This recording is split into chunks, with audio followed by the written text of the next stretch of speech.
Bonjour à tous ceux qui nous rejoignent et bienvenue à la nouvelle édition de la Baby Week, le festival virtuel de la lutte autour de la parentalité et des naissances respectées. Nous sommes en direct du groupe hospitalier mutualiste de Grenoble. Je suis Alexandra Lessina, sage-femme coordinatrice de cette maternité et j'ai la chance d'être accompagnée aujourd'hui du docteur Clémentine Vidal, gynécologue obstétricienne de notre service. Donc chaque après-midi de cette semaine, nous vous proposons des lives avec des conférenciers venant du monde entier. Chaque matin, vous pourrez retrouver la rediffusion de la première édition en 2021. À l'occasion du festival, vous pouvez tenter de remporter un week-end dans une résidence Poppins de votre choix. Pour participer, il suffit de vous rendre sur le site avec.fr et de vous inscrire au tirage au sort. Pour clôturer cette première journée, nous avons le plaisir de recevoir le docteur Malika Morisset Bonapace, psychologue spécialisée en périnatalité et conférencière internationale. Elle forme depuis une dizaine d'années des professionnels de la santé afin de soutenir la parentalité par la méthode Bonapace. Méthode d'ailleurs avec laquelle toute l'équipe de la maternité a été formée.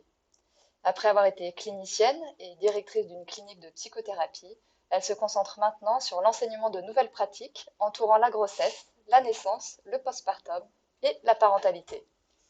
Vous pourrez poser toutes vos questions dans le chat et Malika y répondra à la fin de son intervention. Dans la continuité du mouvement MeToo, puis du mouvement contre les violences gynécologiques et obstétricales, nous avons voulu aborder le vaste sujet du consentement dans les soins. Malika, tu vas, j'en suis sûre, pouvoir nous aider à y voir un peu plus clair. Nous te laissons maintenant la parole. Bonne conférence à tous.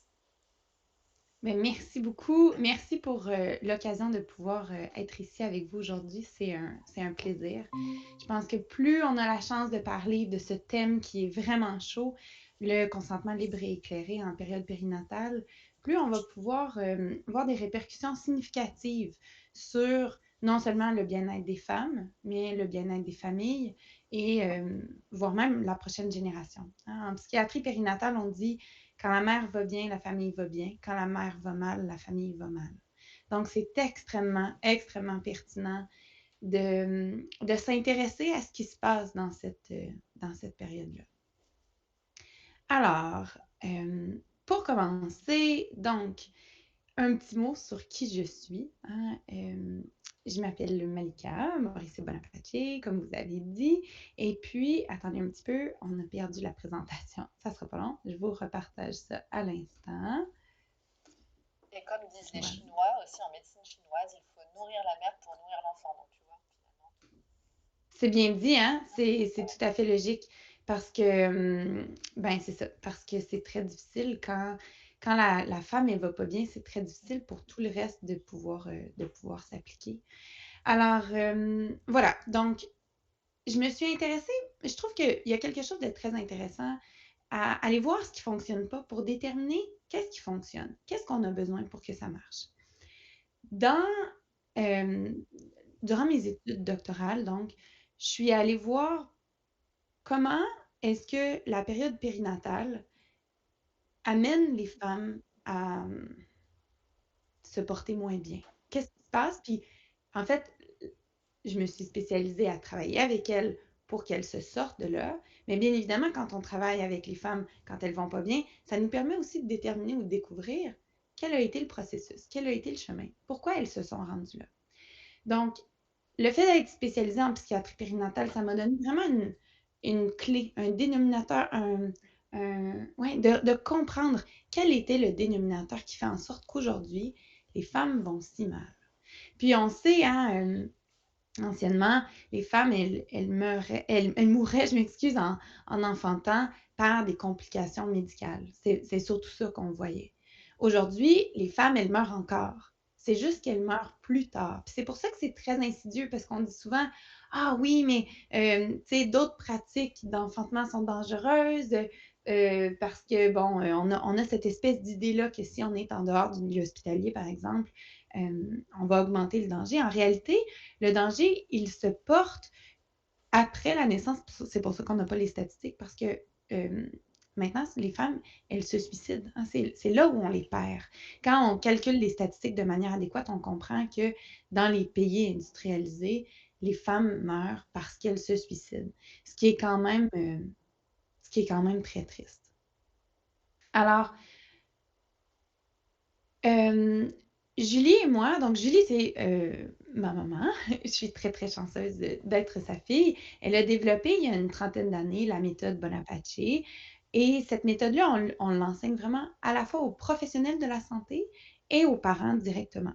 Quand on l'enseigne aux professionnels de la santé, soit ce sont des professionnels qui, eux, vont enseigner aux parents, soit ce sont des professionnels qui sont en salle de naissance, qui vont l'appliquer directement pendant l'enfantement. Fait qu'on travaille à la fois avec des obstétriciens gynécologues, des sages-femmes, des médecins de famille, des généralistes, des médecins accoucheurs, des infirmières, des puéricultrices, des aides natales. Donc, on fait vraiment, à travers tous les pays francophones, on fait vraiment l'éventail de tous les professionnels de la santé qui peuvent toucher les femmes d'une part ou d'une autre. Puis, Julie et moi, donc, on a créé le programme de formation c'est tout nouveau là maintenant, qui est en formation en e-learning. Donc, ça veut dire que la formation se fait en ligne, puis sur l'enfantement en confiance destiné aux professionnels de la santé. Puis, on a aussi l'équivalent pour les parents. Fait que je vous mets mon adresse ici au cas où il y a des gens qui voudraient communiquer avec moi à la suite de la formation. Avant d'aller plus loin, si vous êtes d'accord, je vais vous parler du langage. Parce que je pense que, dépendamment des mots qu'on utilise, ça va avoir une influence quand même assez significative sur l'espace qu'occupent ces éléments-là dans notre esprit. Des fois, on va voir comment on peut créer des changements. D'ailleurs, juste avant qu'on devienne live, on parlait du fait que pour effectuer des changements, ça nous prend la collaboration des structures. On a besoin d'avoir les obstétriciens qui travaillent avec les chefs de service pour faire changer les protocoles. On a besoin de travailler sur les directives cliniques.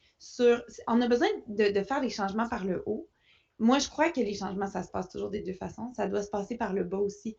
Puis on le sait, la majorité des fois où les professionnels de la santé viennent vers nous, c'est parce qu'ils nous disent on n'en peut plus d'avoir toutes ces femmes-là qui nous demandent des choses qu'on ne sait pas quoi faire avec. Donc, s'il te plaît, forme-nous, parce que comme ça, ben, au moins, on va arrêter on voit bien qu'il y a un besoin, puis que là, on ne répond pas aux besoins. Fait que des changements, ça se crée dans les deux sens. Puis je pense qu'une des façons de soutenir ce changement-là qui se crée par le pôle du nord et du sud, disons, par le top et le bottom, par le dessus et par le dessous, c'est de changer les mots qu'on emploie. Alors aujourd'hui, vous allez m'entendre utiliser le mot enfantement au lieu du mot accouchement. Puis il y a plusieurs raisons pour lesquelles j'ai arrêté d'utiliser le mot accouchement. La première, c'est que dans le mot accouchement, il y a le mot coucher. Puis, une des choses qu'on enseigne, c'est la physiologie de l'enfantement. On enseigne vraiment la mécanique dans nos cours parce qu'on a étudié on a découvert comment, en fait, enfanter couché, c'est la seule position qui est dangereuse, qui est dit non sécuritaire, à la fois pour le passage du bébé, puis à la fois pour le contenant de la maman. Donc, j'aime pas le mot accoucher parce que dans le mot accoucher se cache le mot coucher. J'aime pas le mot accoucher parce que malheureusement, c'est un mot qui a été volé. Le domaine médical a volé ce terme-là. Ce ne sont plus les femmes qui accouchent de leurs enfants, ce sont les professionnels de la santé qui font des accouchements. D'ailleurs, les femmes, elles ne disent plus « j'ai accouché », elles disent « je me suis fait accoucher ». Puis ça, je pense que c'est une grande tristesse parce que l'enfantement, c'est un moment crucial dans le développement de la famille. Mère Nature a fait en sorte que l'enfantement était très intense parce que comme dans tous les tribus, dans tous les sociétés traditionnelles, il y a des rites de passage et ces rites-là sont extrêmement protecteurs. Donc, le rite de passage de l'enfantement, ça permet de faire mourir la fille, la femme qu'on était, et ça permet de faire naître la mère. Puis ça, c'est extrêmement important. Ensuite, ça permet de faire mourir la mère d'un enfant, puis de faire naître la mère de 2 enfants. Cette transition-là, elle est cruciale, elle est capitale. On a besoin d'avoir ce moment-là intense de transformation. Mère Nature a rendu cet événement-là intense pour qu'on puisse se transformer. Maintenant, quand l'enfantement ne nous appartient plus, littéralement, on abandonne les aspects qui ont augmenté la sécurité pour notre bien-être, on les abandonne. Donc, on n'enfante plus dans notre pouvoir, dans notre corps, dans notre capacité. On s'est fait accoucher par quelqu'un d'autre. Ça appartient à quelqu'un d'autre. Puis vous savez, moi, je travaille beaucoup avec les sages-femmes françaises. Puis souvent, les sages-femmes françaises me disent « Non, mais c'est dingue, là! Les femmes, elles savent rien faire avec leur bébé. » Comme le bébé naît, puis là, elles se fient sur nous pour tout. Elles ont mille et une questions. Puis je leur dis, mais ça vous étonne? Pendant 9 mois, pendant la grossesse, vous leur aviez dit qu'elle était capable de rien faire, cette maman-là. Tu n'as pas le droit de faire ci, tu n'as pas le droit de faire ça, il ne faut pas que tu manges ci, tu dois nous écouter, tu vas faire tel test, ça, c'est l'échographie obligatoire, tu fais ci, tu fais ça, tu fais ci, tu fais ça. Ensuite, à l'enfantement, on s'assure qu'elle soit bien docile. Hein, les femmes, est-ce que tu as envie de partager avec nous, Alexandra? Je te vois réagir à ce que je dis là. Non, je dis que tu as raison. Ouais. Toujours, oui, Ouais. Fait que là, pendant toute la grossesse, hein, on leur dit quoi faire. En l'enfantement, on veut s'assurer qu'elle soit bien docile, qu'elle écoute les consignes. Puis là, je parle pas nécessairement de vous, là, de votre mutuelle, mais je parle de, tu sais, en général, hein, on aime quand les femmes sont dociles. On dit là, on va faire un déclenchement parce que t'es post-terme, on va faire un déclenchement parce que si, on va mettre de l'ocytocine parce que ça tarde.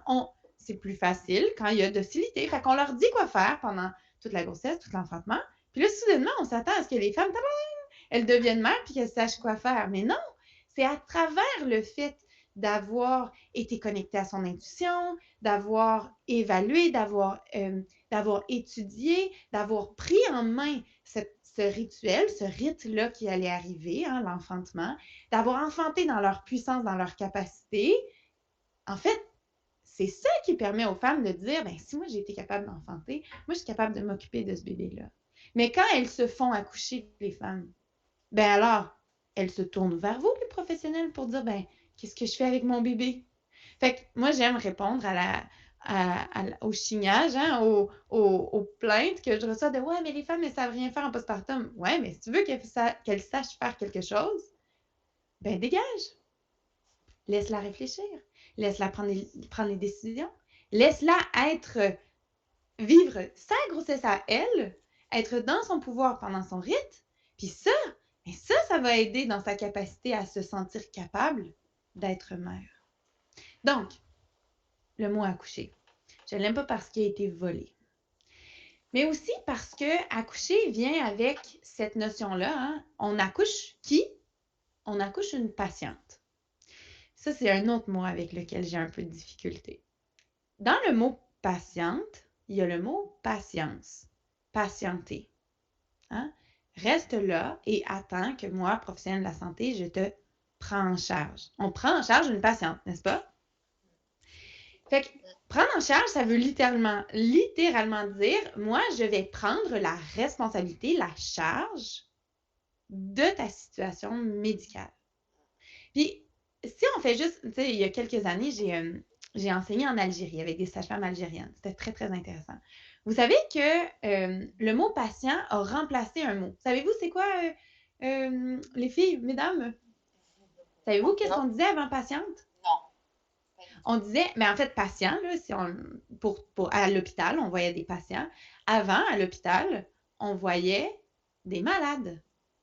De là, le terme, un garde-malade. Hein? Ma grand-mère, à moi, elle était infirmière, mais quand elle a commencé à travailler, c'était une garde-malade. Parce qu'à l'hôpital, on avait des malades.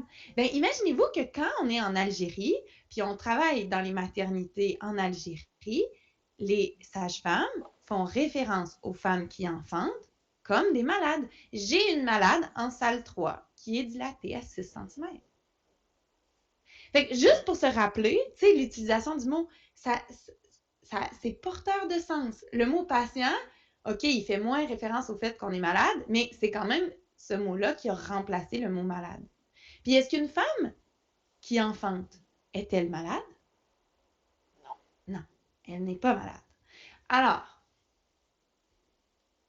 quand on a l'idée que je prends en charge une patiente, on va voir la situation très différemment. On va voir, c'est difficile de ne pas utiliser les mêmes réflexions qu'on a avec des gens qui ne vont pas bien. Quand on a des gens qui ne vont pas bien, règle générale, c'est important qu'on fasse des choses, qu'on agisse, nous, en tant que professionnels de la santé, pour améliorer leur état. C'est pour ça qu'ils viennent nous voir. Or, la femme qui enfante vit un processus physiologique. En réalité, ce que nous, on doit faire, c'est rien. La compétence la plus importante pour un professionnel de la santé qui travaille dans un élément, dans un processus physiologique, c'est d'apprendre à ne rien faire. Vous savez, nous, nos sages-femmes québécoises, et on est très chanceux ici, nos sages-femmes québécoises, elles rentrent dans la même catégorie que les sages-femmes d'Angleterre, les sages-femmes de Nouvelle-Zélande. C'est dans les tops formés au niveau de la physiologie.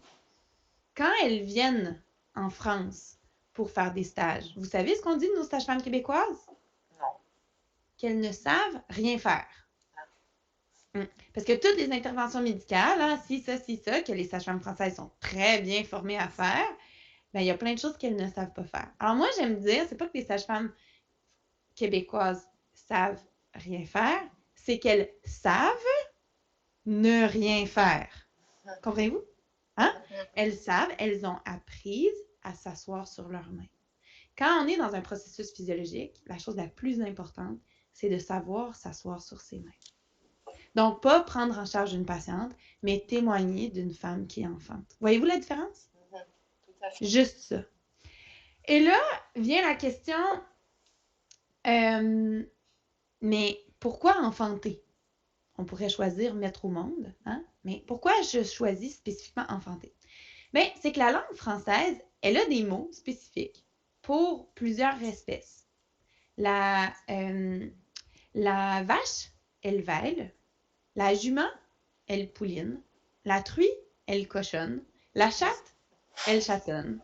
Donc, la femme, elle enfante. Puis, moi, je suis vraiment persuadée que les mots sont porteurs de sens puis contribuent au changement des paradigmes. Alors, aujourd'hui, vous allez m'entendre parler de femmes et vous allez m'entendre parler d'enfantement. Est-ce que c'est logique pour vous, ça, mesdames? Oui. Oui. Bon, voilà. OK. Petite introduction sur l'utilisation des mots. OK.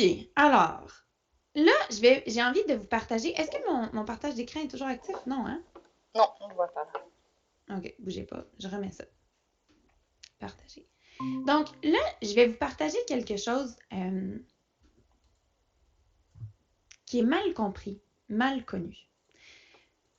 Tantôt, on parlait du fait que les femmes aujourd'hui, elles vont mal. Puis pourquoi elles vont-elles mal? C'est parce qu'elles vivent beaucoup de dépression du postpartum. Et ultimement, là où on perd les femmes, c'est par le suicide. Fait qu'on veut comprendre, OK, qu'est-ce qui fait en sorte qu'une femme vient à se suicider? C'est ça notre objectif, n'est-ce pas? Je pense qu'en tant que professionnel, on veut que tout le monde se porte le mieux possible. Fait qu'il faut comprendre, ben OK, qu'est-ce qui se passe? En France, le suicide est la deuxième cause de mortalité maternelle. Ouais. C'est haut, c'est beaucoup. Puis ça, c'est... Puis j'ai pas évalué comment ont été faites ces statistiques-là, mais ce que je sais, c'est qu'il y a beaucoup de ces statistiques-là qui sont difficiles parce que les femmes, elles se suicident pas 24 heures après l'enfantement. C'est plus long. Fait que plus c'est long, plus c'est difficile d'avoir des statistiques justes. Fait que je sais pas jusqu'à quel point, là, dans votre pays, ces stats-là ont été bien réalisés, puis on a un portrait qui est très juste. Mais bref, on sait qu'il y en a trop. Hein? Il y en a trop. Êtes-vous d'accord avec ça? Oui. Ouais. On a, à tort, l'impression que dans la vie, ce qui détermine notre vécu, notre expérience, c'est ce qui nous arrive. Puis, c'est important que je prenne le temps de morceler ou de changer cet élément-là. Puis, inquiétez-vous pas, on va revenir sur le consentement à un moment donné. Là. Assurez-vous, j'y reviens. Mais il faut comprendre comment le cerveau fonctionne. Parce que comment le cerveau fonctionne, ça va jouer spécifiquement sur comment on fait pour soutenir la sécurité. Alors, on a l'impression que quand les femmes, elles ont des accouchements pourris, hein? Puis ça, vous le savez déjà, là, vous prenez un dossier, puis vous regardez ça, puis c'est une intervention médicale après l'autre, c'est la belle cascade d'interventions. Hein? On a fait une échographie, puis là une autre, puis là on a changé la date, puis là on a dit que la date était plus tôt, puis là il n'y a pas eu... Là, elle est considérée post-terme, puis là on a déclenché, puis là par-dessus le déclenchement, on a eu une difficulté, puis là on a déclenché plus longtemps, puis là après ça, on sait qu'on a augmenté notre risque d'hémorragie, fait que là on est plus stressé, puis là on a le chrono qui a commencé. Fait que là, on met plus de cytocine, puis là, la femme, elle a beaucoup plus mal parce qu'elle a de cytocine, donc là, elle prend la péridurale, donc il y a moins de micro-mouvements du bassin, donc le bébé descend moins bien dans le bassin, donc là, on se ramasse avec beaucoup plus d'augmentation d'instrumentation ou de stagnation du travail, ce qui fait en sorte que là, éventuellement, ben, on va peut-être voir une décélérescence du cœur du bébé, puis là, finalement, on s'en va en césarienne d'urgence, puis là, vous regardez ce dossier-là, puis vous dites, elle l'a pas eu facile. Hein? C'est ce que vous vous dites quand vous regardez des dossiers comme ça, de la belle cascade d'intervention? Oui, c'est ce qu'on se dit, oui, un peu. Oui. Mais, si vous avez déjà fait du suivi postnatal, hein, plus tard, ce que moi, je me rends compte en parlant avec les sages-femmes libérales, c'est que c'est pas toujours vrai. Des fois, il y a au dossier un enfantement qui semble catastrophique, puis une femme qui se porte très bien. Puis d'autres fois, il y a un dossier qui semble nickel. Tu sais, là, une affaire comme la femme est arrivée à 8 cm de dilatation, elle s'est installée, on l'a examinée, puis pas longtemps après, c'est devenu expulsif, puis elle a enfanté son bébé, tu sais, de manière naturelle, puis on regarde ça, puis on se dit « Wow! » Comme ça s'est vraiment bien passé, puis cette femme-là, elle va super mal. Avez-vous déjà vu ça? Oui, bien sûr, bien sûr. Ouais. Fait que puis là, c'est ça la diapo que je vous montre en ce moment. C'est que dans la vie, c'est pas la situation ou l'événement qui mène directement au vécu ou à l'expérience. Il y a quelque chose qui module entre les deux. Et ce qui module, c'est la pensée ou la compréhension, ce qu'on appelle en psychologie la cognition de cet événement-là. Et la pensée va déterminer si la femme va sortir de là avec un traumatisme ou pas. Je vous donne un exemple. On va sortir complètement du monde périnatal, juste pour comprendre cet exemple-là. OK? Donc, si, admettons, je vais juste regarder ça ici. Ah oui, OK, parfait. Si, admettons, on pense à un soldat qui est à la guerre, puis lui et un de ses collègues, hein? Donc on met deux militaires, un à côté de l'autre, puis ils sont témoins d'une merde, là, d'un truc absolument dégueulasse, OK? Disons un enfant qui marche sur une mine, puis qui est à moitié éclaté, je sais pas quoi, quelque chose de terrible. Il y a un qui va développer le choc post-traumatique, puis l'autre, non. Pourtant, ils ont témoigné de la même situation. Quelle est la différence? Bien, la différence, c'est ce qu'ils se sont dit. S'il y en a un qui se dit « c'est exactement pour prévenir des événements comme ça qu'on est ici, une chance qu'on est là », lui ne développera pas de choc post-traumatique. Comprenez-vous? De la même façon que si je me regarde dans le miroir, ça c'est ma situation, puis je me dis dans ma tête « j'ai pas l'air si laide que ça », ben mon vécu va être positif. Alors que si je me regarde dans le miroir puis je me dis « ouf, que j'ai l'air laide », ben là mon vécu va être négatif. Vous me suivez? L'autre soldat à côté de lui, son copain militaire, qui lui a regardé cette situation-là et s'est dit « j'aurais dû être en mesure d'éviter que cet événement-là arrive ». Lui va avoir un vécu extrêmement différent. Voyez-vous? Puis ce qu'il faut comprendre, c'est que dans le trauma, il y a un dénominateur commun qui est nécessaire pour qu'il arrive. Puis ça n'a rien à voir avec la situation. C'est pas la situation qui détermine si quelqu'un vit un trauma. C'est une pensée impuissante. Voyez-vous dans le dernier exemple des militaires, c'est celui qui s'est dit « j'aurais dû être en mesure d'éviter que ça arrive », c'est lui qui développe le trauma. Si on ne vit pas d'impuissance, on ne vit pas de trauma. Ça n'a rien à voir avec la situation avec laquelle on vit. Fait que ce que ça veut dire, c'est que la femme qui a l'enfantement de merde sur dossier, peut-être qu'elle s'est sentie faire partie de l'équipe, prendre les décisions, être impliquée, Elle a choisi avec tout son corps, son cœur, son être, chacune de ces interventions médicales-là. C'est un enfantement de merde, là, on est d'accord, c'est ça, c'est comme tu regardes ça et tu te dis, ouf, on n'a pas donné les chances à ce binôme mère-enfant-là. Mais ça se peut qu'elle n'ait pas vécu d'impuissance et que c'est pour ça qu'elle se porte bien. Alors que, ça se peut que la femme qui est arrivée à 8 cm, puis que ça s'est passé rapidement, ça se peut qu'elle, elle avait des besoins qu'elle n'était même plus en mesure de communiquer parce qu'elle était rendue tellement dans l'intensité de ses contractions, puis que là, elle aurait tant voulu que X ou Y se passe, puis elle n'était pas en mesure de le dire. Et là, elle a vécu beaucoup d'impuissance et elle est traumatisée. Ça se peut qu'elle voulait absolument refuser le toucher vaginal, puis elle n'était pas capable de le dire, ou elle se sentait comme si elle allait se faire punir si elle refusait. Fait qu'elle a accepté un toucher vaginal contre son gré. Impuissance, trauma. Est-ce que c'est logique pour vous, ça? Oui. Oui. Ouais. Fait que ça permet de comprendre pourquoi il y a des traumas, pourquoi il y a des traumas quand il semble rien avoir, pourquoi il n'y a pas de trauma quand il semble que c'est la recette magique pour qu'il y en ait eu. Ben c'est ça, en fait. Puis, ce qu'il faut comprendre, c'est que la cognition, la pensée, ce qu'il y a entre les deux, là, ici, c'est pas nous qui choisissons. Ça arrive instantanément. C'est cling, c'est un claquement de doigts. Le cerveau, il arrive avec une interprétation. On peut travailler, le traitement du trauma, c'est de travailler sur la compréhension, sur la cognition. Hein? C'est là où on va morceler ces choses-là. Ceci étant dit, il y a des choses qu'on peut faire quand on est avec quelqu'un pour diminuer le risque que dans la cognition, il y ait la composante impuissance. Et ça, ben c'est ça ici. C'est que si, en tant que professionnel de la santé, on arrête de choisir pour les femmes, puis à la place, on les informe, bien, soudainement, on vient de mettre un terrain, on vient de mettre la table pour que les femmes, elles ne tombent pas dans l'impuissance. Puis vous savez, on forme les professionnels de la santé aujourd'hui, dans la grande majorité des universités, à choisir. Fait que voici, basé sur les protocoles, on enseigne, on donne le cadre. Vous êtes les mieux placés pour choisir. Or, dans la loi médico-légale, le professionnel de la santé n'est pas tenu responsable de prendre les décisions.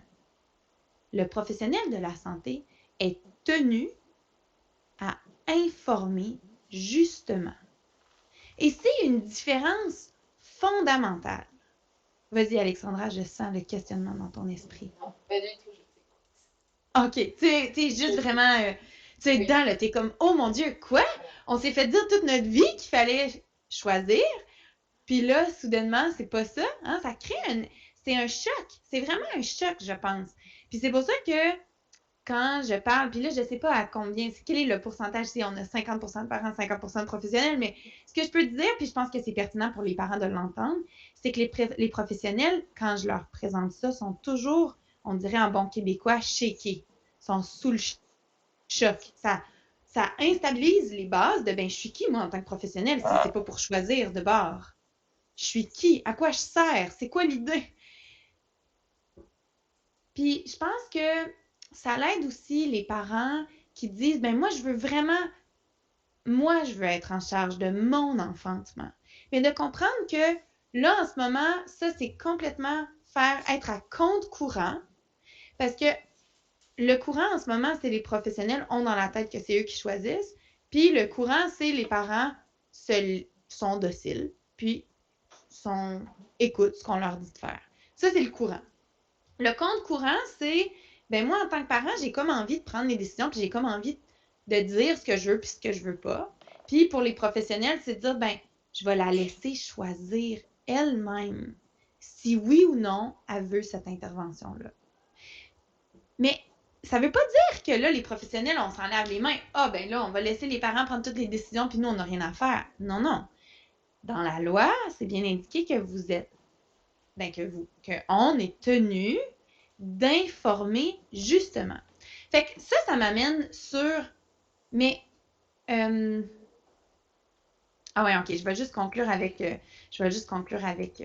avec ces graphiques-là ici, puis après ça, je vais enlever ma présentation pour quelques instants. Fait que quand les professionnels choisissent, on a beaucoup plus de risques d'avoir de l'impuissance, ce qui a beaucoup plus de risques de mener au trauma. À l'inverse, quand les professionnels informent, les femmes ont beaucoup plus de chances d'être dans leur puissance, ce qui a comme répercussion que les femmes ont beaucoup plus de chances d'être en santé, de bien se porter. C'est pour ça que le consentement libre et éclairé, c'est une pierre angulaire de l'état des femmes. Si on veut que les femmes se portent mieux, l'élément, à mon avis, complètement central, c'est une redéfinition du consentement libre et éclairé. Alors, qu'est-ce que le consentement libre et éclairé? Il y a deux composantes. Le consentement, il doit être éclairé. Alors, ça veut dire qu'il faut avoir reçu des informations justes à la meilleure capacité du professionnel de la santé. Le professionnel de la santé, il ne peut pas partager des informations qu'il ne sait pas. OK? Vous avez tous les professionnels dans tous les ordres, on a des obligations de formation continue pour que le plus que possible, on soit capable d'informer justement, de savoir le plus des choses qu'anciennement, on ne savait pas. Mais ceci étant dit, on ne peut pas partager des choses qu'on ne savait pas. Fait que le professionnel, son rôle, c'est pour que la personne nous donne un consentement éclairé, il faut que nous, d'abord, on lui ait partagé plusieurs éléments qui vont permettre à la personne de réfléchir à ça, de comprendre qu'est-ce qui est en jeu. Fait que disons, on a une femme qui est à 41 semaines, puis là, on dit, OK, c'est le temps de faire un déclenchement. Nous, on pense que, ou on vous propose l'intervention du déclenchement par ocytocine artificielle. OK. Quels sont... puis là, on veut avoir des informations sur pourquoi est-ce qu'on partage ça. Puis d'habitude, on est quand même bon là-dessus. Hein? On est bon à dire, tu sais, on veut diminuer les risques de mort du bébé. Hein? C'est ce qu'on dit aux femmes, n'est-ce pas? Puis on sait que c'est vrai. Les statistiques doublent en post-terme. Puis là, j'ai plus exactement les chiffres, là, mais si je ne me trompe pas, ils passent de 1 sur 250 000 à 2 sur 250 000. Fait que c'est vrai que c'est important d'informer ça. Puis j'ajoute une petite astérix sur c'est important aussi de comment on présente les statistiques. Parce que si je vous dis votre bébé, il a 2 fois plus de risque de mourir, ça fait vraiment peur. Mais si on dit il y a un risque sur 250 000 que votre bébé meurt, puis après la 41e semaine, on passe à 2 risques, 2 bébés morts sur 250 000, il a doublé, là. Mais on s'entend que c'est encore vraiment, pour certaines familles, des familles qui vont dire ça, pour moi, c'est encore peu de risques. Il y a d'autres familles qui vont dire on fait tout de suite la césarienne. Vous comprenez? Fait que l'idée, c'est de donner des informations justes. Puis là, je vais vous donner un canevas, un outil spécifique pour comment on peut faire ça. Mais pas tout de suite. Je veux finir la description du consentement libre et éclairé. Donc, on a compris éclairé, OK, ça nous prend des informations, puis on va voir le cadre. Qu'est-ce qu'on peut utiliser pour avoir les informations justes? Mais l'autre élément qui est extraordinairement important, c'est que pour offrir son consentement libre, il faut qu'on se sente libre de dire non. Si on sent qu'on n'a pas le droit de dire non, si on sent que si on dit non, on va se faire punir, si on sent qu'il y a des répercussions significatives, négatives, reliées à notre décision de ce qu'on veut, nous, à l'intérieur, on n'a pas à faire un consentement libre. Vous me suivez? Quand moi, j'enseigne aux parents, puis je leur dis, vous savez, vous avez le droit de dire non à tout. Les parents me regardent avec des yeux grands de même. Ben voyons, qu'est-ce que tu veux dire? Ben tout. Tu peux dire non à tout.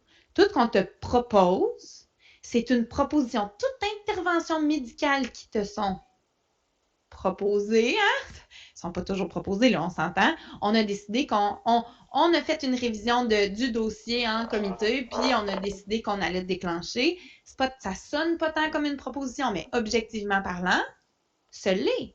Parce que les femmes ont vraiment le droit, pour le vrai, de dire non merci.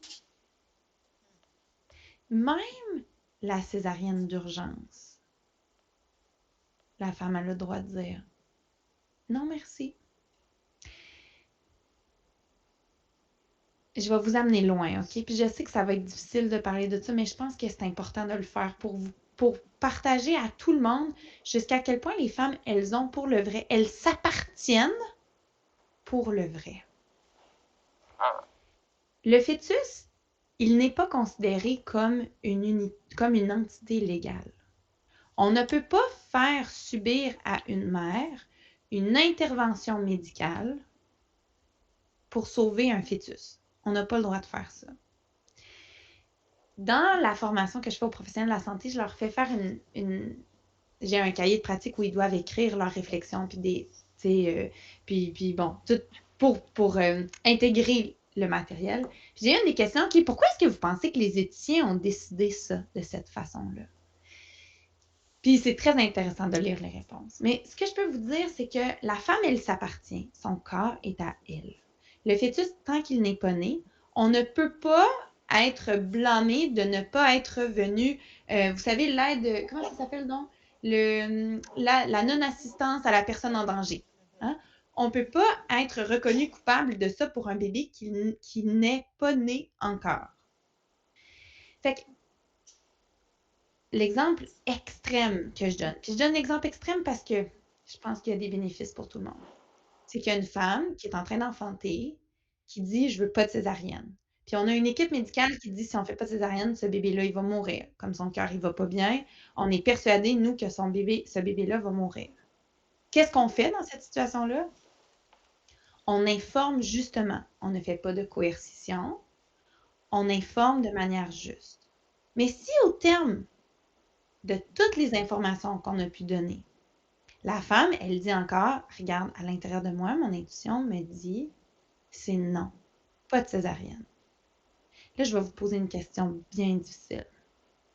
On est qui, nous, pour choisir pour elle? On est qui, nous? On est qui? Hein? Est-ce que c'est nous qui va vivre avec la répercussion pour le reste de la vie de cette femme-là et de ce bébé-là? C'est-tu nous? Non. Nous, on a le privilège d'avoir été invités pour ce moment-là. Mais moi, je pense pas qu'en tant que professionnel, c'est à nous à prendre la décision. Fait que je vais vous donner un exemple, parce que là, je suis sûre que vous dites, oui, mais moi, là, je suis pas devenue professionnelle de la santé, bon yen, comme on dirait en québécois, pour laisser des bébés mourir sous mes yeux, là. Non, mais hein? C'est pas pour ça que je suis devenue professionnelle de la santé. Là, je vous vois toutes les deux. J'ai de la tête comme, bon, OK, une chance, là, elle comprend un peu ce qu'on essaie, ce qu'on vit. Fait que si on va prendre une situation, puis ça, c'est toutes des situations qui sont arrivées pour vrai, OK, que moi, j'ai vues dans ma clinique. Ça existe des femmes qui ont une phobie absolue de se faire ouvrir la peau. Ça existe, ça. C'est une vraie phobie pour le vrai. Fais une césarienne à cette femme-là, elle a énormément de risques d'aller très, très mal en postpartum. Puis disons que cette femme-là, il s'adonne que cette grossesse-là, elle est issue d'un viol. OK? Fait qu'on a une femme qui est devenue enceinte malgré elle, dans un contexte de viol, qui a une phobie absolue pour se faire ouvrir, disons, hein, toute lésion sur la peau. Fait qu'on lui fait une césarienne de force parce qu'on lui a attaché les mains, puis on lui a dit, ben, garde ton bébé, il va mourir sinon. Fait que c'est ça qu'on fait. Fait que ce bébé-là vient au monde avec une mère qui va extrêmement pas bien, très suicidaire, qui devient alcoolique. C'est un enfant qui est maltraité pour le reste de sa vie, qui lui devient tueur en série. OK? Vous voyez le genre? On est qui, nous, pour prendre cette décision-là? Est-ce que c'est l'intuition de la femme à ce moment-là de dire non, on fait rien? Puis peut-être que ce bébé-là, il serait mort. Puis peut-être que, savez-vous quoi? Peut-être que dans l'univers, là, c'était comme ça qu'il fallait que ce soit. C'était ce chemin-là que ce bébé-là et cette maman-là avaient besoin. On est qui, nous, pour décider? Puis qui sait? Ça m'est déjà arrivé aussi des équipes médicales qui étaient hyper fâchées contre une femme, qui avait fait venir des avocats puis tout ça pour vérifier s'ils pouvaient obliger la femme parce qu'il y avait un bébé qui était en retard de croissance. Puis finalement, la mère, elle a dit non, il n'y en a pas question, j'arrête les échographies, si, ça. Elle a dit non, je ne me ferai pas déclencher, non, je ne me ferai pas surveiller. Elle a attendu d'enfanter de manière physiologique, spontanée. Là, l'équipe avait dit, nous, on ne peut pas te suivre parce c'était une petite maternité où il n'y avait vraiment pas la capacité de recevoir des situations complexes, disons. Fait elle a été enfantée dans la ville plus loin à plusieurs heures de route, à un bébé complètement normal, complètement en santé. Vous comprenez? Fait que c'est pas parce que nous, en tant que professionnels de la santé, qu'on est sûr de quelque chose que ça veut nécessairement dire que c'est cette affaire-là qui va arriver. Fait que je reviens avec la question. Mais tu crois pas quand même, Malika, il y en a de plus en plus, enfin, on voit qu'il y a ce versant un petit peu qui. Enfin, les mamans, elles ont envie d'aller vers un accouchement physiologique, on voit vraiment des réseaux avec tous ces blogs qui se développent, les enfantements naturels à la maison. Nous, on a beaucoup de patientes qui viennent et qui parlent souvent de l'accouchement, mais elles ont très peu en tête, certaines femmes, hein, une minorité, mais elles ont très peu en tête leur enfant, le risque pour l'enfant quand même, l'oxygénation du bébé pendant un travail. Enfin bon, c'est vrai qu'elles sont souvent fixées sur l'objectif de l'accouchement parfait comme elles peuvent l'imaginer, mais souvent elles oublient quand même qu'elles sont deux dans l'histoire. Alors comment on fait justement pour les ramener à l'autre? Parce que tu vois, le challenge là en ce moment, c'est quand même un challenge d'accoucher voix basse, sans péridurale. Les femmes, elles ont vraiment focus là-dessus en oubliant l'enfant. Comment on fait? Mais la première chose, c'est que on va se le dire, là, en France, c'est pourri. Ce qui se passe en ce moment, c'est vraiment pourri. Parce que les femmes, elles ont fonctionnellement très peu d'options pour être soutenues dans la physiologie. Elles en ont très peu. Quand on regarde les lignes directrices du NICE, hein, le NICE, là, c'est les lignes directrices qui sont les plus utilisées au monde. Sur les lieux d'enfantement, c'est assez clair. Le lieu le plus sécuritaire pour enfanter, c'est à domicile. À mi-chemin, on a les maisons de naissance, puis le plus dangereux, c'est l'hôpital pour les femmes à bas risque. Fait que ce qu'on sait, c'est que notre système, le système dans lequel les femmes enfantent actuellement, c'est un système qui ne favorise pas la physiologie. On est excellent à résoudre des problèmes qu'on a créés. Mais pour les femmes qui n'ont pas envie de créer le problème pour le résoudre par la suite, elles sont très limitées dans ce qu'elles ont accès. Ce qui serait sécuritaire, la première chose, ce qui serait vraiment sécuritaire, c'est d'avoir un système qui permet aux femmes d'enfanter dans le lieu qu'elles considèrent le plus sécuritaire. Ça serait étape numéro 1. Mais maintenant, spécifiquement pour ta question, on va passer, je vais partager cette diapo-là ici. Bougez pas, on va faire ça comme ça. En tout cas, pour revenir à ça, il y en a très peu en France qui veulent accoucher à domicile. La majeure partie accouche souvent dans les niveaux 2 ou 3 parce que justement, elles ont peur et elles veulent de la sécurité. Donc, l'information en amont, comment on informe les patientes en amont, comment... Les femmes! Ça dépend d'un pays à l'autre, en fait, tu vois. Voilà. Oui, oui, oui. OK. Alors, la solution ici, c'est de soutenir les femmes dans les décisions éclairées. Donc, admettons qu'en tant que professionnel, on a pris la décision, OK, moi, je vais vraiment respecter la femme, puis je comprends que tout ce que je lui propose, c'est une proposition, puis elle a le droit de dire non, puis je peux pas être fâchée contre elle, puis je peux pas la punir si elle dit non. Ça, c'est l'étape numéro 1. L'étape numéro 2, hein, qui est très importante, c'est j'informe la femme. Donc, ce que nous, on vous propose, puis ça, c'est issu d'un médecin accoucheur absolument extraordinaire, Sarah Buckley, qui, elle, est en Australie. Et Sarah Buckley, ce qu'elle propose, c'est l'acronyme BRAIN. Hein, BRAIN comme le cerveau en anglais. À toutes les fois qu'on propose une intervention médicale à un parent ou le lieu de naissance, par exemple, ce qu'il faut faire, notre responsabilité, c'est d'assurer de faire le BRAIN avec les femmes. Et donc, là, je vous le dis à vous, mais pour tous les parents qui nous écoutent, si vous souhaitez prendre une décision éclairée, arrivez avec votre tableau BRAIN, puis demandez à votre professionnel médical de remplir avec vous chacune des sections du BRAIN.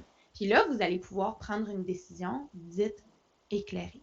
Alors, dans le BRAIN, la première étape, c'est quels sont les bénéfices. Donc, si, admettons, on prend une femme à bas risque qui dit « Moi, je veux enfanter dans un niveau 3 parce que je veux augmenter ma sécurité. » Quels sont les bénéfices d'enfanter dans un niveau 3? Est-ce que vous voulez répondre? Est-ce que vous voulez le faire avec moi? Je laisse notre médecin gynécologue obstétricien. Bénéfice, avoir... faut parler fort parce qu'apparemment, ça ne marche pas très bien. D'un point de vue médical, les premiers bénéfices qu'on verra, c'est l'accès à un plateau technique optimal pour la femme et l'enfant. OK. En cas de pathologie, quand même.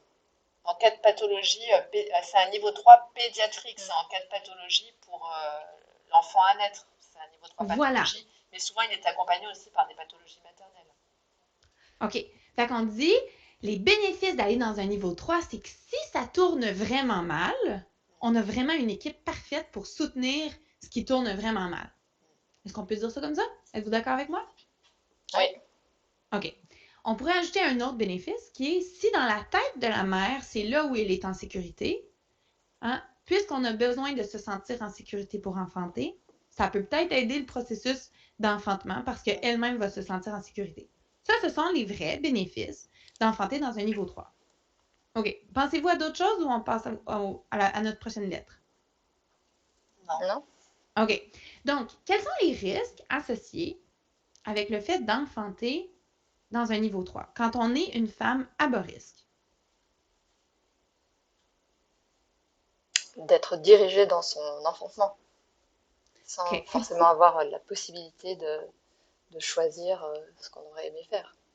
Puis pourquoi c'est comme ça? Est-ce qu'on doit vraiment répondre à cette question? Parce que le processus médical fait qu'on a certaines étapes à respecter, il faut avancer. Ouais. Fait qu'on pourrait dire quelque chose comme dans un niveau 3, l'équipe médicale en place a un biais face à la pathologie. Ils sont tellement habitués de voir la pathologie que potentiellement, malgré eux, vont occasionner plus de pathologie juste pour éviter que la pathologie arrive. Ah, merde, j'aurais dû. J'ai une super vidéo d'une femme qui arrive dans la salle des toilettes.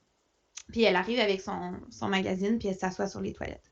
Puis là, elle commence à lire, puis on comprend que elle cherche à aller à la selle. Puis là, soudainement, la porte ouvre, puis il y a un professionnel de la santé qui entre dans la salle des toilettes. Puis là, qui met ses gants, comme ça. Puis là, il attend.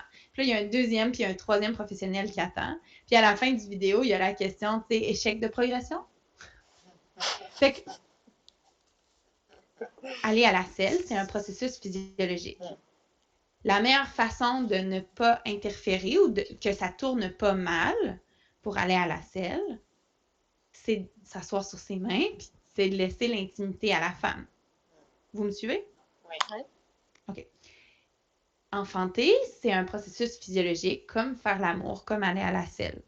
En fait, le miracle, c'est qu'on soit encore capable d'enfanter, même dans les contextes dans lesquels on est actuellement. Parce qu'on n'est pas dans un contexte qui favorise ce qu'on a besoin pour être capable de le faire. Fait que bien évidemment qu'il y a des interventions médicales pour aider les gens d'aller à la selle.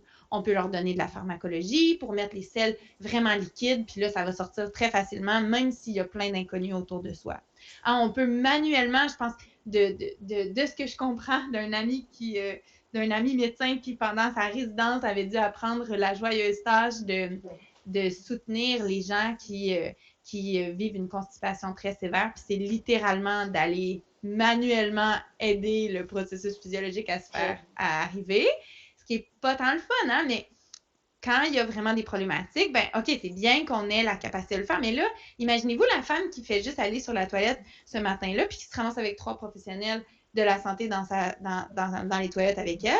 Ben elle, on a créé le problème. On peut être très, très bon à le résoudre, mais à la base, on l'a créé. Vous me suivez? Oui. Quel est le risque pour une femme à bas risque d'aller dans un niveau 3?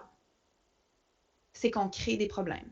Qu'on va être très, très bon à résoudre après, mais qu'on ait créé des problèmes parce qu'on ne sait pas comment soutenir la physiologie. Règle générale, en France, on est assez mauvais dans notre capacité à soutenir la physiologie.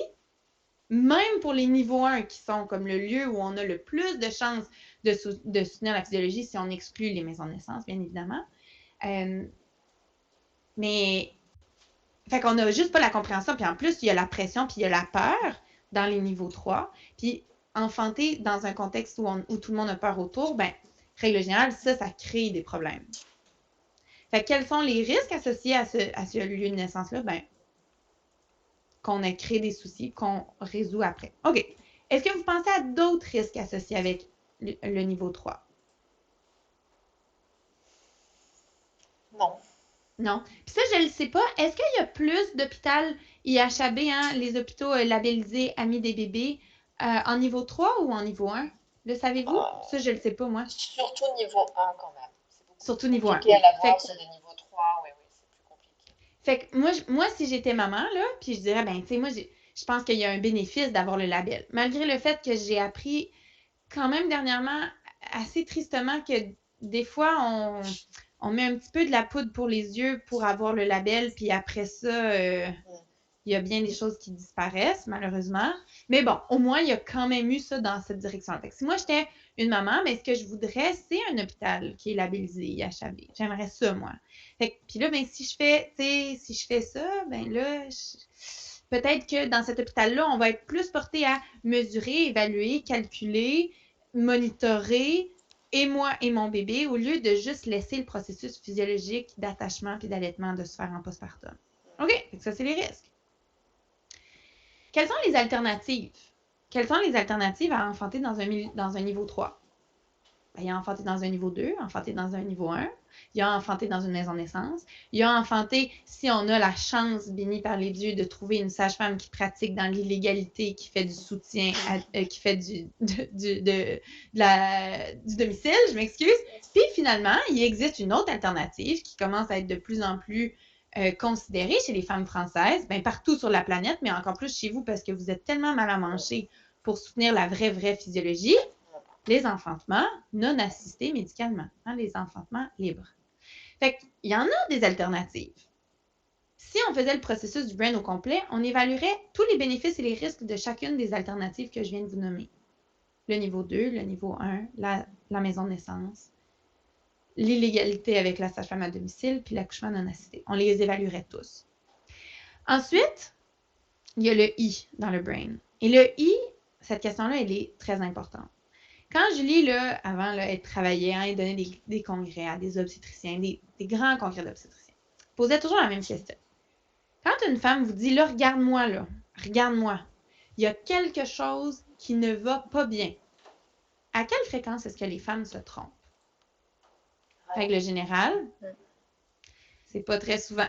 Quand une femme ramasse la blouse de l'obstétricien et dit, là, écoute-moi bien, là, il y a quelque chose qui ne va pas, c'est qu'elles ont raison. Il y a quelque chose. Puis on a d'affaires, je pense, en tant que professionnel, que quand une femme nous dit ça, on a d'affaires à réévaluer nos tests, puis à refaire passer nos tests, puis à essayer de voir, puis de comprendre, parce que si elle dit ça, il y a quelque chose qui se passe. Puis à l'inverse, quand une femme dit « Hey, chill! Relax! » Ça le fait. Ça va le faire, là. Tout est correct. D'ailleurs, on le sait, un des facteurs très significatifs sur la quantité d'intervention médicale que va recevoir une femme lors de l'enfantement, d'abord, il y a bien évidemment la durée à laquelle elle est à l'hôpital. Plus longtemps une femme est à l'hôpital, plus elle va recevoir d'intervention médicale pendant son accouchement. Parce que les professionnels de la santé, on ne leur a pas appris à s'asseoir sur leurs mains. Fait que si t'es là, ma grande, ben ils vont faire bien des affaires. Parce que c'est leur seule façon qu'ils ont appris à dire « je t'aime ».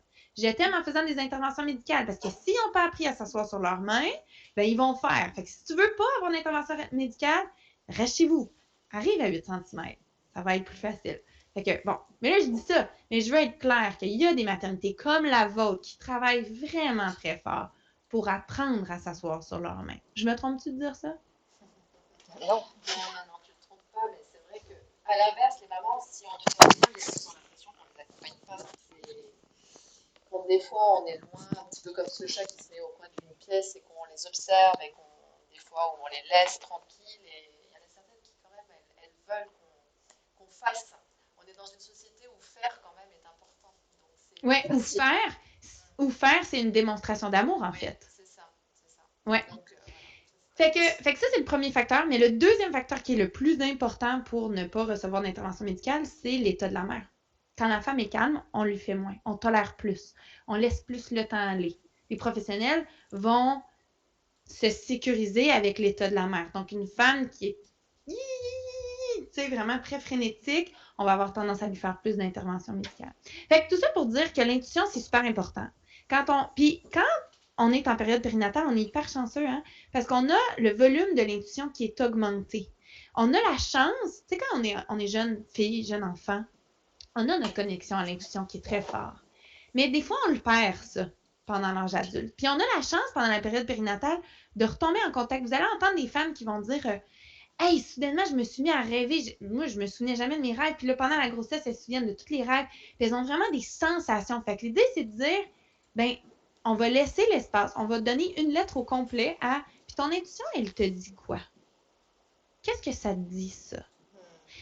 Puis finalement, on va toujours évaluer l'option, puis qu'est-ce qui arrive si on fait rien? Parce qu'on l'oublie tellement comme alternative que c'est possible de ne rien faire, que c'est très important de lui donner sa propre lettre. Qu'est-ce qui arrive si on fait rien? Fait qu'on veut déclencher par ocytocine artificielle pour dépassement du terme. C'est quoi les bénéfices? On s'assure de donner des chiffres qui sont justes avec le dénominateur. Pas juste le numérateur. Pas ça passe de 1 à 2, mais ça passe de 1 sur 250 000 à 2 sur 250 000. On partage les risques de cette intervention-là. Hein, les risques au niveau de l'hémorragie du postpartum quand on donne de l'ocytocine, les risques au niveau de l'attachement, les risques au niveau de l'allaitement, les risques au niveau de la dépression du postpartum chez la femme, les risques au niveau de la dépression chez le bébé pour le reste de sa vie, hein, au niveau épigénétique. On partage tous les risques qu'on connaît. On parle des alternatives. Ostéo, physio, acupuncture, technique de libération émotionnelle, spinning babies, hein, repositionnement du bébé, stimulation des mamelons, utilisation du tire-lait, rapport sexuel, je veux dire, tisane de framboisier, des alternatives pour déclenchement, il y en a toute une liste. On les évalue. On demande à la femme, ton intuition à toi, dit quoi, hein? Puis vous allez en avoir des femmes qui vont dire, mon bébé, il faut qu'il sorte. Ça le fait pas. Il y a quelque chose qui ne va pas. Cette femme-là, on la déclenche. Puis la femme qui dit, de toute façon, je le sais que vous vous êtes trompé sur votre date estimée parce que mon mari il était à l'extérieur du pays la semaine où je suis supposée avoir conçu. Fait que, puis tu sais quoi? Ma mère, puis ma grand-mère, puis mes tantes, ils accouchent toutes à 42 semaines. Fait que lâchez-moi tranquille. Mon bébé, il n'est pas fini. On écoute l'intuition des femmes. Puis après ça, qu'est-ce qui arrive si on fait rien? Ben, si on fait rien, ben, ça risque de se déclencher hein, quand ce bébé-là, il va être prêt. À moins qu'on ait des pistes claires sur pourquoi il ne se déclenche pas. On a un bébé à 5 litres, on a un bébé en transverse, ben là, on ne peut pas juste comme attendre, tu sais. Mais, fait que pour revenir à ta question initiale, Alexandra, qu'est-ce qu'on fait? Ben, on fait le brain. Tu as une femme que tu as l'impression qu'elle ne considère pas son bébé. Puis là, je vais vous donner un autre truc. C'est une recette magique de psy, OK? Puis ça, tout le monde peut l'utiliser, puis ça donne d'excellents résultats. Ce sont les 2 mots suivants. J'espère que tout le monde qui écoute ici va se rappeler de ça. Avec le brain, viennent les 2 mots magiques. Raconte-moi. Raconte-moi. Raconte-moi, ça veut dire quoi? Ça veut dire je m'intéresse à ton vécu. Je m'intéresse à ce que toi tu penses. Je m'intéresse réellement, puis je m'attends dans le mot raconte, il y a le mot conte. Conte, histoire. J'ai le temps que tu me racontes ton histoire, toutes tes pensées, d'où ça vient. Parce que quand on dit raconte-moi, on comprend c'est quoi l'historique. On comprend d'où ça vient. Fait que juste avant qu'on devienne en live, Alexandra, tu me racontais une situation d'une femme qui a dit non, je veux pas les forceps, c'est la césarienne. OK? On fait le brain. C'est quoi les bénéfices de la césarienne au lieu des forceps? C'est quoi le risque? C'est quoi les alternatives? C'est quoi ton intuition? Puis elle, si elle arrive à l'intuition puis elle dit mon intuition, là, c'est qu'il faut qu'il sorte ce bébé-là, puis par en haut, pas par en bas. Je le sens pris, je sens qu'il y a quelque chose qui ne marche pas, je ne suis pas capable de le verbaliser, je ne sens pas que ça va le faire avec des forceps. OK? Fait que là, elle a compris c'est quoi les bénéfices, les risques. Elle sait c'est quoi là, la césarienne. Tout ce qui peut découler après. Puis le fait que c'est une chirurgie qui est vraiment significative. Puis tu sais, où est-ce qu'elle va te raconter, ou est-ce qu'elle va te dire à la section intuition, oui, mais moi, j'ai peur de déchirer, puis j'ai peur parce que... Puis là, elle a peut-être une histoire de sa cousine qui a eu des forceps, puis tout ça. Quand on utilise le mot « raconte-moi », on comprend la motivation des individus. On comprend.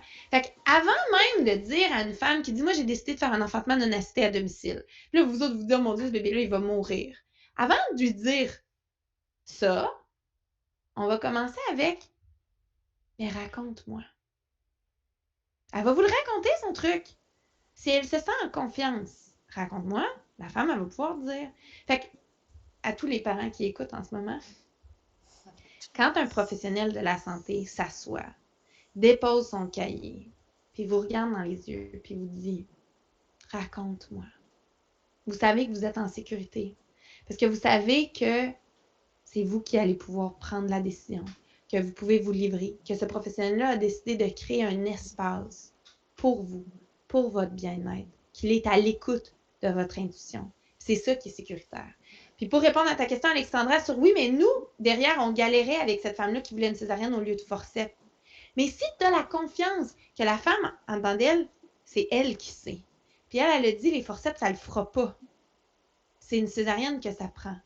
Mais toi, tu peux te dire en tant que professionnel, il me semble que c'est bien pire une césarienne. Mais si elle a pris la décision, peut-être qu'elle va développer un choc post-traumatique secondaire au forceps, puis elle n'aurait pas développé de choc post-traumatique secondaire à l'accouchement. Oui. Peut-être que ce bébé-là, il a survécu parce qu'elle a eu une césarienne, puis il serait mort avec le forceps, peut-être. Parce que peut-être que ça aurait été trop long, puis elle avait l'intuition, il y avait quelque chose à l'intérieur qui lui disait. Puis peut-être que quand on fait le brain, puis on lui pose la question « raconte-moi », elle va juste raconter un truc sur « oui, mais ma cousine, elle a déchiré, puis elle a eu super mal, puis j'ai vraiment peur, puis je veux pas une forceps », puis là, on peut aller donner des informations juste sur le forceps, puis finalement, c'est ça qu'elle veut, le forceps, parce que c'est elle qui va avoir compris, puis là, elle va prendre la décision « en fait, non, c'est le forceps que je veux ». Puis c'est comme ça qu'on augmente la sécurité des femmes et des bébés. Puis c'est comme ça que les professionnels se portent mieux. Parce que toi, en tant que professionnel, quand tu sais que c'est la femme qui a pris la décision, tu sais que tu as activement contribué à diminuer le risque d'un trauma. Même si, à première vue, ça n'a pas l'air d'être le meilleur outcome. Et je reviens sur la question. Ça, on ne le sait pas trop. Hein. On ne le sait pas que ça diminue le syndrome de stress post-traumatique. Ça, on ne nous l'apprend pas. Qu'il faut qu'elle maîtrise son accouchement, qu'elle soit dans le choix, dans le fait de pouvoir, prendre en main les choses. Quoi. L'impuissance entraîne le syndrome de stress post-traumatique. Ça, voilà, ça c'est bien rentré maintenant dans ma petite tête, mais c'est vrai qu'on ne nous l'apprend pas, ça. Ouais. On ne nous l'apprend pas et ça peut être d'autant plus difficile à appréhender dans le moment de l'urgence aussi, en fait. Pour nous, on voit l'urgence de la situation et l'urgence d'expliquer n'est pas toujours évidente aussi. De faire un brain sur un code rouge de césarienne, tu vois, alors que le médecin a peur, l'équipe a peur, de devoir prendre ses décisions en faisant un bénéfice, risque, alternatif, c'est des fois compliqué. Mais en tout cas, c'est vrai que c'est envisageable dans les codes orange, les codes verts, dans l'urgence relative. Moi, j'aime dire, même dans un code rouge, tant aussi longtemps que la femme, sa peau, elle n'a pas été ouverte, on a le temps de recevoir un consentement.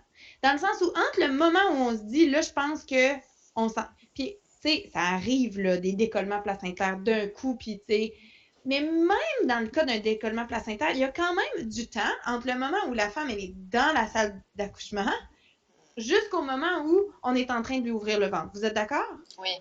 Mais ce temps-là, ça peut être un professionnel qui court dans le corridor avec elle, puis qui lui fait le brain. Parce qu'on a jusqu'à ce moment-là, en fait.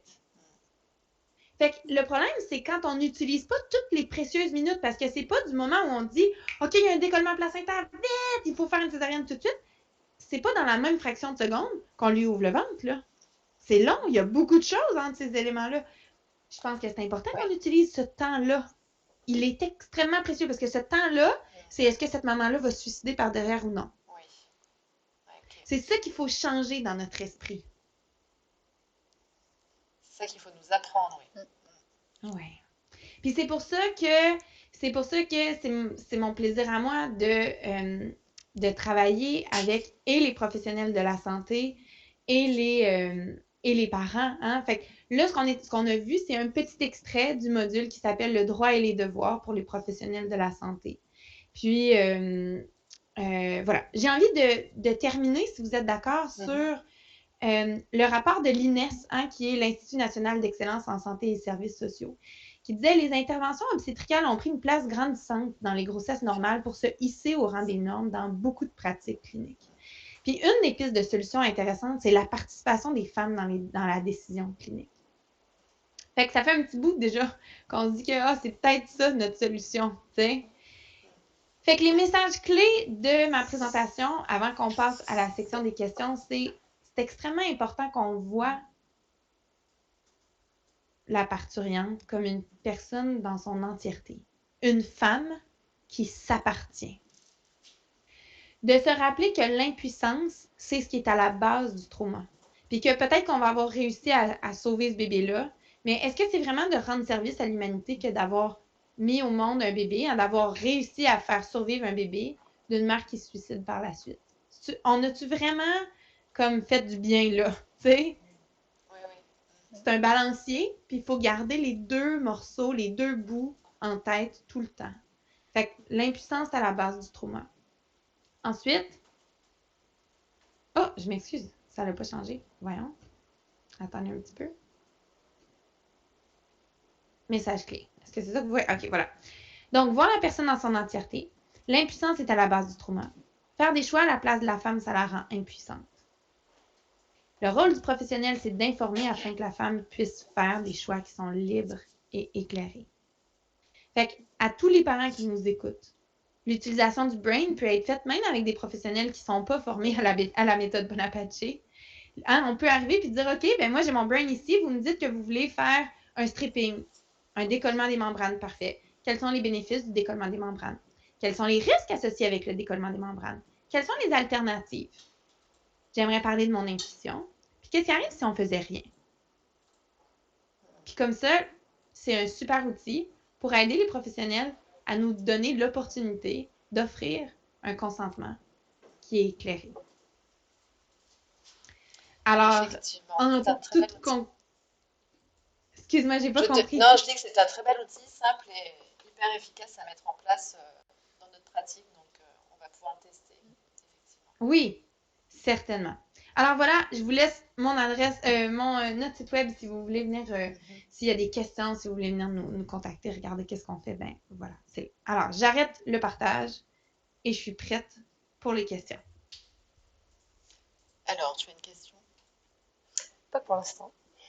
Donc moi enfin, je trouve ça vraiment passionnant, effectivement, mais moi, ce qui me questionne, c'est les femmes, il faut les éduquer dès l'enfance, même en tant que parent, quand on éduque notre enfant et qu'on lui demande sur ordre de faire les choses plutôt que de le laisser faire.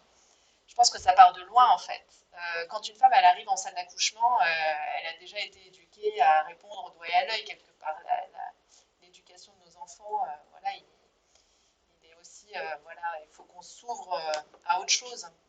Et toute la population médicale non plus, elle n'est pas formée au syndrome de stress post-traumatique, qu'est-ce qui entraîne ce syndrome, pourquoi les femmes se suicident, voilà. Donc je pense qu'il y a vraiment un travail de longue haleine pour qu'on arrive à faire du bon boulot, vraiment. Mm-hmm. Voilà. Alors c'est vrai que nous, on a mis en place des groupes de travail où les mamans, elles participent avec nous pour justement trouver des actions d'amélioration. Mais sur le terrain, dans l'action, on n'a jamais pensé à utiliser cet outil, mais franchement, là, ça va pouvoir nous aider, vraiment. Donc, merci beaucoup. Mm-hmm.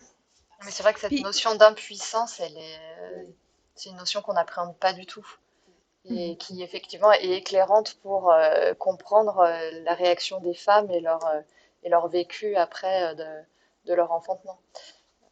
Ça, c'est un point qui est important à travailler, effectivement, dans les équipes. Mais ce que disait Alexandra, alors ça va être difficile de changer le parcours d'une vie d'une femme. Par contre, ce qu'on peut appréhender différemment, c'est éventuellement la préparation à la naissance, qui est faite effectivement de façon très orientée aussi, et où on leur explique ce qui va se passer, comment ça va se passer, sans forcément les intégrer dans leur parcours. Ouais.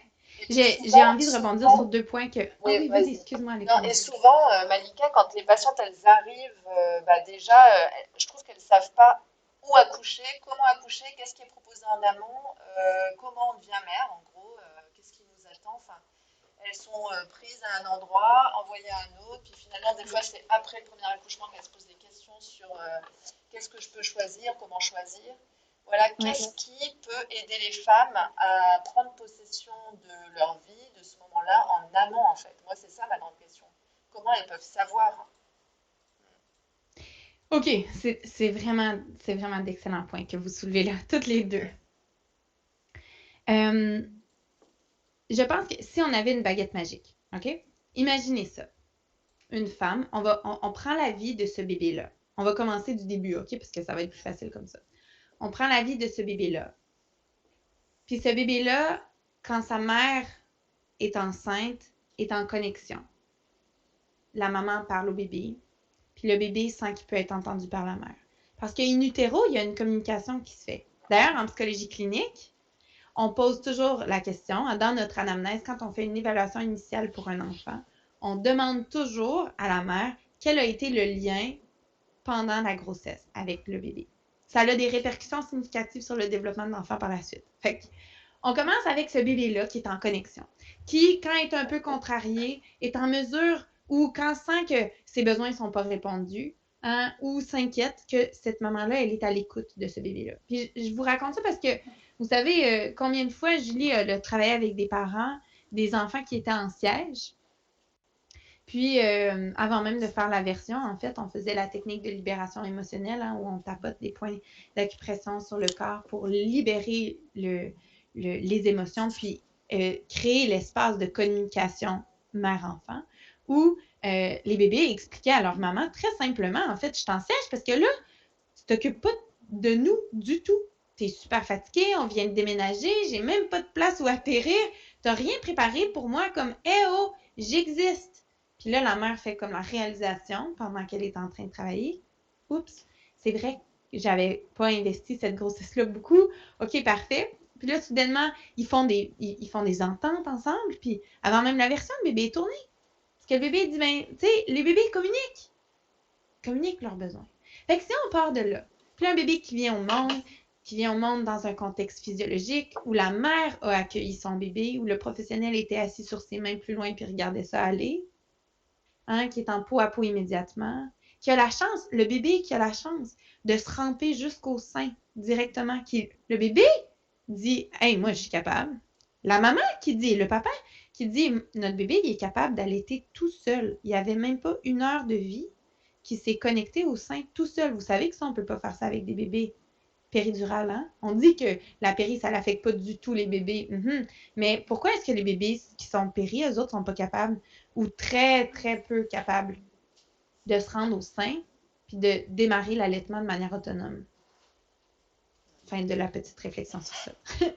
Fait qu'on a un bébé qui a été capable de se rendre au sein de sa mère, qui tète. Les parents ont confiance en la capacité du bébé de téter. Puis pendant tout le reste de sa vie, à cet enfant-là, on lui dit, puis toi, à l'intérieur de toi, qu'est-ce que ça te dit? T'sais, moi, mon besoin, c'est d'avoir une maison propre. Toi, ton besoin, c'est quoi? Ben moi, je veux jouer. OK. Qu'est-ce qu'on pourrait faire? Comment on pourrait trouver une solution ensemble? Ben, laisse-moi jouer pendant 5 minutes, mets un chrono, puis après ça, on va ramasser ensemble, maman. C'est très différent de « va ranger tes choses ». On apprend que quand on considère l'enfant comme une personne à proprement dit, un être humain qui devrait recevoir autant de respect que l'adulte, puis on élève cet enfant-là, hein, on guide, on accompagne cet enfant dans son développement en disant que ta petite voix à l'intérieur, elle est utile, elle est nécessaire, elle est pertinente. Mais cet enfant-là, quand elle devient fille, hein, ado, femme, ben elle comprend que ce lien-là existe. Fait que, ben oui, qu'est-ce qui serait le mieux si on commençait dès l'enfance, ce serait fantastique. Mais pensez à ça. Les femmes avec qui vous êtes maintenant, elles enfantent de filles. Si les femmes, aujourd'hui, que vous accompagnez, sont sensibilisées et sont dans leur puissance, elles vont pouvoir donner naissance à des filles qui vont avoir aucune difficulté à faire ça. Fait que, tu sais, on peut le prendre n'importe où. En fait, ce que j'essaie de dire, c'est qu'on peut le prendre n'importe où. Puis c'est pour ça que, pour beaucoup de familles qui deviennent à soutenir la physiologie, hein, ils remettent beaucoup en question le système scolaire conventionnel. Puis ça aussi, c'est une autre chose que votre pays est en train de galérer à l'infini avec tous les bâtons dans les roues pour l'éducation à domicile. Hein? Vous le savez, je ne sais pas si vous savez c'est quoi l'état des choses en France, mais c'est pas beau. C'est pas beau. Ben oui, puis il y a quelques familles qui ont comme maintenu leurs droits par le passé, puis tout ça. Fait qu'il y a comme, tu sais, moi je pense que quand on veut être là pour le bien, on doit laisser les gens choisir. Parce que, puis même dans les protocoles, si vous avez déjà lu la Haute Autorité de santé, ce qu'elle dit là, c'est ceci sont des protocoles qui doivent être réévalués pour chaque situation spécifique. Ça le dit directement dans les lignes directrices, dans les directives cliniques, qu'on ne peut pas appliquer ça à 100% des gens tout le temps, parce que si on fait ça, ça ne sera pas bon. Ça ne sera pas bon. Fait que qu'est-ce qu'on fait? Ben moi, je pense que pendant la période périnatale, on a la chance de redévelopper ce lien-là, cette connexion-là avec notre intuition. Je pense qu'en tant que professionnel de la santé dans le monde périnatal, on a la capacité de dire, là, j'ai envie de te faire découvrir quelque chose. Ton corps t'appartient. Cet enfant-là, c'est ton privilège à toi de décider comment tu veux l'accompagner puis le guider dans cette vie-là. La chose qui t'appartient à toi, c'est de choisir. Informe-toi et choisis. Parce que ça va être la clé qui va débarrer la vie que tu souhaites avoir. Moi, j'aime dire, tu sais, aujourd'hui, là, comment vous appelez ça en France? Je pense que vous appelez ça les baby showers, hein? C'est ça, les baby showers? Je connais pas trop, mais moi, il n'y en a pas trop. Hein, Non, pas très Non? développé. Mais oui, les baby showers, souvent, c'est aux États-Unis. OK, mais vous comprenez le principe. Souvent, les nouvelles mamans, les nouvelles familles, ils s'achètent plein de choses, d'objets. Or, tous ces objets-là ne sont pas physiologiques.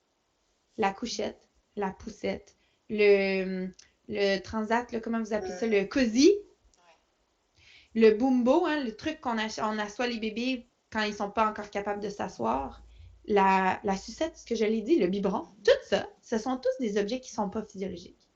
Pour avoir un bébé, ce qu'on a besoin, c'est d'une mère, de la peau, des seins, beaucoup de temps collé, de la nourriture et surtout de la connaissance. Avant, là, on n'avait pas besoin d'étudier parce qu'on avait vu nos mères, nos grands-mères, nos cousines, nos tantes, toute la tribu, en fait. On les avait vues enfanter de manière physiologique, puis on les avait vues s'occuper de leur bébé de manière physiologique. Aujourd'hui, on a tout à réapprendre. Que ça passe de la diversification menée par l'enfant, comment on peut faire confiance au bébé de s'alimenter de manière autonome, de l'allaitement sur mesure. Hein? Moi, j'aime le fait qu'en France, vous appelez l'allaitement prolongé 6 mois.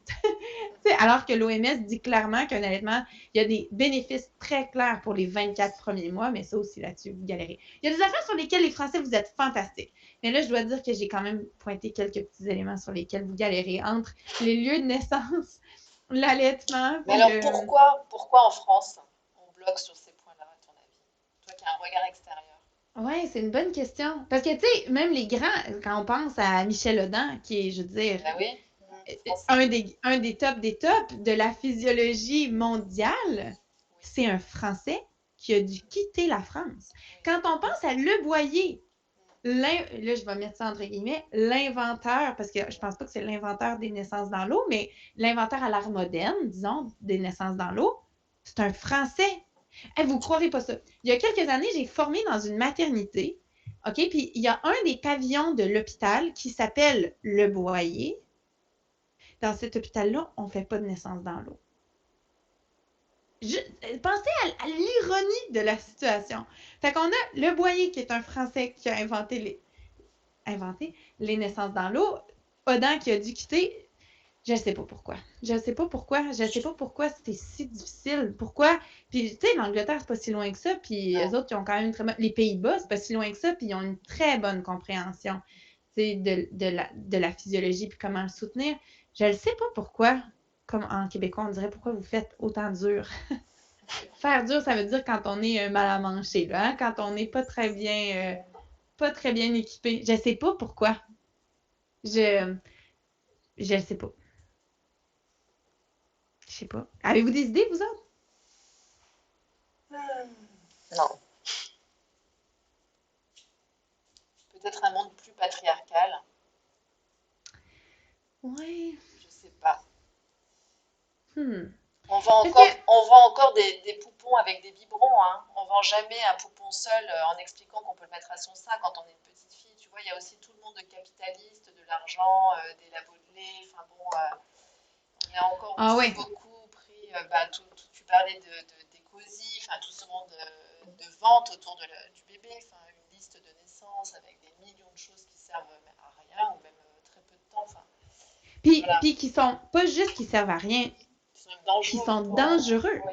Les cosy, là, les cosy, là, ça, c'est la position. Quand un bébé est en rond, comme ça ici, là, ça diminue son taux d'oxygène de manière très sévère. Il y a une chercheure super intéressante qui avait présenté ses travaux de recherche au Canada il y a quelques années. Là, j'étais à la conférence des sages-femmes canadiennes. Puis elle expliquait qu'elle avait évalué le score d'oxygénation dans les bancs d'auto. Puis, elle avait été obligée d'arrêter les tests après 30 minutes dans le banc d'auto parce que les taux d'oxygénation chez les bébés étaient tellement bas que ce n'était plus éthique de les garder dedans. Combien d'heures par jour les bébés passent dans des cosy puis des bancs d'auto? Tu sais, c'est beaucoup. Puis les familles, ils font quoi? Ah, ils prennent la coquille, là, puis là, il peut s'endormir dedans, puis on n'a pas besoin de le sortir. Fait qu'on fait toutes les courses avec le bébé là-dedans, puis on revient là-dedans. Puis parce qu'on a l'impression que le banc d'auto, c'est sécuritaire dans l'auto, on a l'impression que c'est sécuritaire ailleurs. C'est vrai. Or, ça, c'est pas vrai. Il y a des bébés qui meurent d'absence d'oxygénation dans le banc d'auto. Ça existe pour vrai. Fait que, comme, qu'est-ce que le bébé a besoin? Il y a deux options.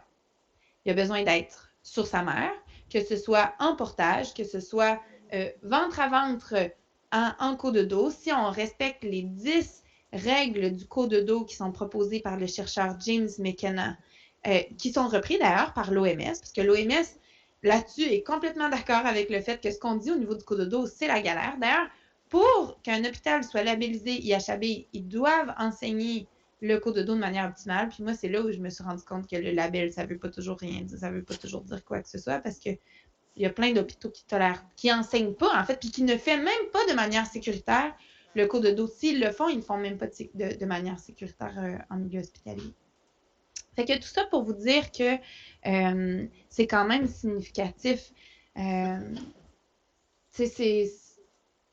c'est ça. Je sais pas pourquoi, mais oui, c'est très significatif l'argent. Quand il y a des sous à faire, ben, tu sais, il y a personne qui fait de l'argent avec l'allaitement. Personne. Il y a personne qui fait l'argent avec je garde le bébé en portage ou je dépose le bébé au sol, parce que c'est ça qui est sécuritaire. Pour le bébé d'être sur une surface dure et plane. Parce que c'est comme ça qu'il apprend à se tourner. Littéralement, c'est comme ça que son corps. C'est super important. Fait que. Ouais. D'ailleurs, je t'invite, Malika, tu dois connaître, mais Michel Forestier qui parle de ça, de la motricité de l'enfant, et justement, elle a un bouquin qui est passionnant, elle est grenobloise. Oui. Michel Forestier, elle parle de tout ce matériel, de comment laisser son enfant vivre au sol, voilà, lui faire confiance pour qu'il se retourne, et que vraiment tous ces objets sont délétères pour lui, quoi. Très délétères. Fait que c'est super intéressant. Fait que bref, tout ça pour dire que avant, on n'avait pas besoin de cours prénataux. Avant, on n'avait pas besoin d'étudier autant comment soutenir le développement de manière physiologique.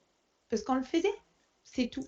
Aujourd'hui, certainement à cause de l'argent qu'il y a à faire, on est obligé de creuser, puis de développer, puis de savoir comment, puis pourquoi, puis d'où ça vient, puis pourquoi on a commencé à faire ça, puis c'est très intéressant. Fait que je pense que moi, si j'avais une recommandation à tous les parents à faire ici, c'est acheter rien, mais acheter de l'éducation. Acheter des livres, acheter des formations en ligne, apprenez. Parce que c'est ce qui va vous soutenir, c'est ce qui va vous protéger le plus, je dirais. Ça a-tu de l'allure, ça? Oui. Et je pense que ça peut même être le mot de la fin. C'est une phrase oui, parfaite. Je suis d'accord. Élevons-nous avec des choses non matérielles. Exact. Merci en tout cas, Malika. Je vois qu'il y a ton enfant qui est pas loin et qui t'attend aussi. Il est venu me porter. Ils sont allés chercher un bubble tea, mon mari et lui. Ils sont gentils. Et là, je crois qu'il était très excité de partager. Alors, il a ouvert la porte. J'étais là, oh là là! Puis là, il est venu me porter ça tout sur mon bureau. Puis là, il est reparti. J'entendais mon mari. Vas-y, ferme la porte, ferme la porte. Merci en tout cas. C'était passionnant, comme en 2021. Vraiment, c'était vraiment un échange passionnant. Merci beaucoup. Merci infiniment. Merci à vous. Et on se retrouve donc demain pour la deuxième journée de la Baby Week. Et là, ce sera vraiment toute l'approche avec la santé environnementale, justement, les perturbateurs endocriniens, l'alimentation, le matériel autour de l'enfant, les produits ménagers. C'est Sylvie Aigretot que nous recevrons demain après-midi pour une conférence tout aussi passionnante. Et le matin, donc, vous pourrez retrouver les rediffusions de 2021. Et en attendant, on vous souhaite une très belle fin de soirée. Merci. Au revoir.